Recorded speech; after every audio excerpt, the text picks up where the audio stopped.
36 বছর পর একটা কাপ জিতে এখন আমরা আন্ডারগ্রাউন্ডের বাস পাখি। কথায় আছে, ফকের একটু টাকার মুখ দেখলে মাটিতে পা পড়ে না, তেমন একটা দল আছে আর্জেন্টিনা।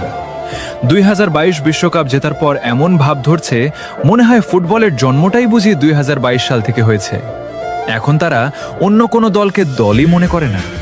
তাদের ভাব এমন, বাকি সবাই মাঠে শুধু হাজিরা দিতে আসে। ব্রাজিলের 5টা বিশ্বকাপের কথা বললে বলে ওগুলো তো অনেক আগের। আরে ভাই, পুরনো বলে ইতিহাস কি ডিলিট হয়ে যায় নাকি? তারপর আবার বলে সব বাপদাদার অর্জন। আচ্ছা ভাই, ইতিহাসের কথা তুললে পুরনো কথাই তো আসবে।